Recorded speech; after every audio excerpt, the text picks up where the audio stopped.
വാസുദേവായ. ഓം ഹരിശ്രീ ഗണപതിയേ നമ. അവിഘ്നമസ്തു. ശ്രീ ഗുരുഭ്യോ നമ. രോഗശാന്തി വരുത്തുന്ന അപാര ശക്തിയുള്ള ശ്ലോകങ്ങൾ. എല്ലാവർക്കും നമസ്കാരം. ഇന്നിവിടെ പറയാൻ പോകുന്നത് രോഗശാന്തി വരുത്തുന്ന 2 ശ്ലോകങ്ങളെക്കുറിച്ചാണ്. ഇത് കേൾക്കുമ്പോൾ ചിലർ നെറ്റി ചുളിച്ചേക്കാം, ചിലർ പരിഹസിച്ചേക്കാം. ശ്ലോകങ്ങൾ ചൊല്ലി രോഗം ഭേദമാകുമെങ്കിൽ പിന്നെ വൈദ്യശാസ്ത്രത്തിൻ്റെ പ്രസക്തി എന്താണെന്ന് ചിലർ ചിന്തിച്ചേക്കാം. എന്നാൽ ഈ ശ്ലോകങ്ങൾ ചൊല്ലി ക്യാൻസർ എന്ന മഹാരോഗം മാറിയ വ്യക്തികൾ നമ്മുടെ ഇടയിലുണ്ട്. അടുത്ത കാലത്ത് ആധുനിക വൈദ്യശാസ്ത്രം ക്യാൻസർ സ്ഥിരീകരിച്ച ഒരു വ്യക്തി അദ്ദേഹത്തിൻ്റെ പത്നിയോടൊപ്പം ശ്രീകൃഷ്ണ ക്ഷേത്രത്തിൽ തൊഴാൻ പോയി. അവരുടെ മുഖത്ത് അതിയായ ദുഃഖം കണ്ട പൂജാരി കാരണം അന്വേഷിച്ചു. ക്യാൻസർ രോഗിയുടെ പത്നി പൂജാരിയോട് പറഞ്ഞു, തൻ്റെ ഭർത്താവിന് ക്യാൻസർ ആണെന്നും ഇന്ത്യയിലെ ഒരു പ്രധാന ആശുപത്രിയിലെ ഡോക്ടർമാർ പരിശോധന നടത്തി ക്യാൻസർ ആണെന്ന് കൺഫേം ചെയ്യുകയും ചെയ്തു. വീണ്ടും 1 മാസം കഴിഞ്ഞ് പരിശോധിക്കണമെന്നും പറഞ്ഞു. ഇത് കേട്ടപ്പോൾ ആ ക്ഷേത്രത്തിലെ പൂജാരി അവരെ ആശ്വസിപ്പിച്ചു. നിങ്ങൾക്ക് രോഗം വന്നിട്ടുണ്ടെങ്കിൽ തന്നെ ഒട്ടും വിഷമിക്കേണ്ട.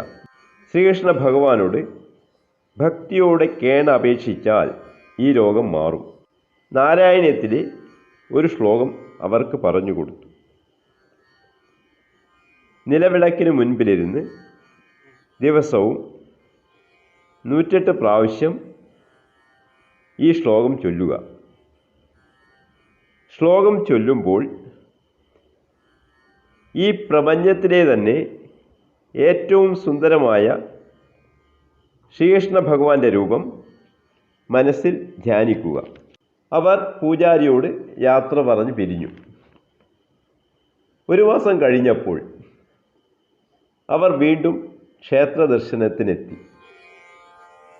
ഇപ്രാവശ്യം സന്തോഷം കൊണ്ട് അവരുടെ കണ്ണുകൾ നിറഞ്ഞിരുന്നു.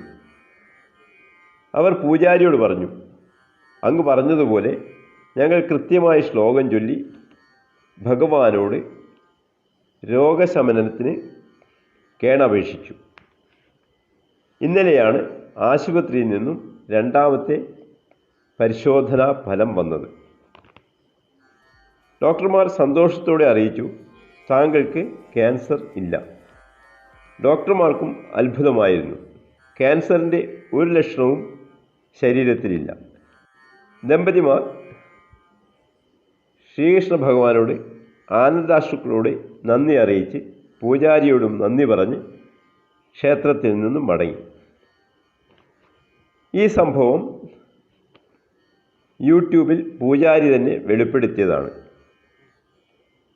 പിന്നെ മറ്റൊരു വ്യക്തിക്കും നാരായണീയത്തിലെ മറ്റൊരു ശ്ലോകം ചൊല്ലി രോഗം നിശേഷം ഭേദമായി. 2 ശ്ലോകങ്ങളും ഇവിടെ ചൊല്ലുന്നതാണ്.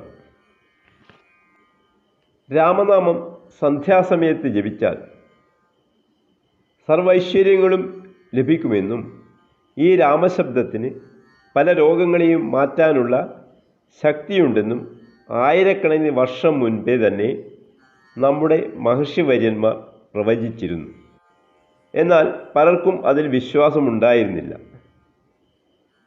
എന്നാൽ കുറച്ചു കൊല്ലങ്ങൾക്ക് മുൻപ് പത്രത്തിലൊരു വാർത്ത വന്നിരുന്നു. തുടർച്ചയായി രാമനാമം ഉച്ചരിക്കുമ്പോൾ അതിന് പല രോഗങ്ങളെയും മാറ്റാനുള്ള അസാധാരണ ശക്തിയുണ്ടെന്ന് അമേരിക്കയിലെ ശാസ്ത്രജ്ഞന്മാർ കണ്ടുപിടിച്ചിരിക്കുന്നു.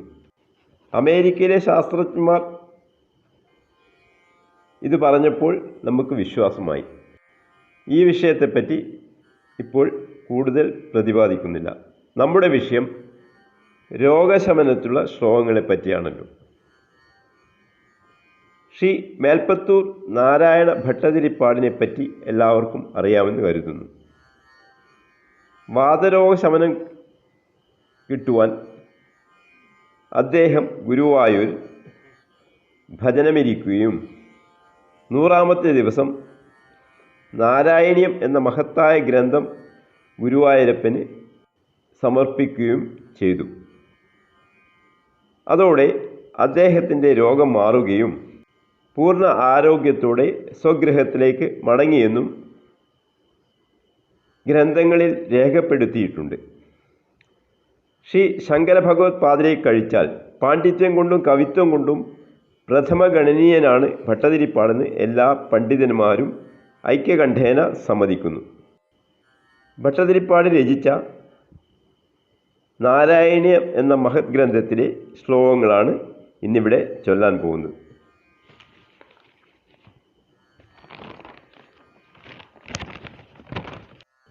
പൂർണ്ണ വിശ്വാസത്തോടെ ഭഗവാന്റെ ദിവ്യരൂപം മനസ്സിൽ സങ്കല്പിച്ച് രോഗം മാറ്റിത്തരാൻ ഭഗവാനോട് കേണപേക്ഷിക്കണം. നിലവിളക്ക് കൊളുത്തി ചൊല്ലുന്നതാണ് ഉത്തമം. കഴിയുന്നതും ശരീരശുദ്ധി വരുത്തിയിരിക്കണം. 2 ശ്ലോകങ്ങളിൽ ഏതെങ്കിലും ഒരു ശ്ലോകം ചൊല്ലിയാലും മതി. ഒരു ദിവസം 108 തവണയെങ്കിലും ചൊല്ലണം. പിന്നെ എല്ലാ ദിവസവും ഒരേ സമയത്ത് തന്നെ ചൊല്ലാൻ ശ്രമിക്കണം. 1-ാമത്തെ ശ്ലോകം നാരായണീയം ദശകം 8 ശ്ലോകം 13. അസ്മിൻ പരാത്മൻ നനു പാത്മകൽപ്പേ ത്വമിത്തമുത്ഥാപിത പത്മയോനി അനന്തഭൂമാ മമ രോഗരാശിം നിരുന്ധി വാതാലയവാസ വിഷ്ണു. 2-ാമത്തെ ശ്ലോകം ദശകം 43 ശ്ലോകം 10. വാതാത്മകം ധനുജമേവമൈ പ്രധൂന്വൻ വാദോദ്ഭവാൻ മമ ഗതാൻ കിമു നോ ധുനോഷി കിം വാ കരോമി പുനരപ്യനിലാലേശ നിശേഷരോഗശമനം മുഹുരത്തേ ത്വാം. പിന്നെ സ്വാഭാവികമായി ഒരു സംശയമുണ്ടാകും. രോഗമുള്ളവർ മാത്രമല്ലേ ഇത് ചൊല്ലേണ്ടതുള്ളൂ എന്നില്ല. രോഗമില്ലാത്തവർക്കും രോഗം വരാതിരിക്കാനും സർവൈശ്വര്യ സിദ്ധിക്കും സമാധാനത്തിനും ശാന്തിക്കും ഭഗവാന്റെ ഈ ശ്ലോകം ചൊല്ലുന്നത് അത്യുത്തമമാണ്. നന്ദി, നമസ്കാരം.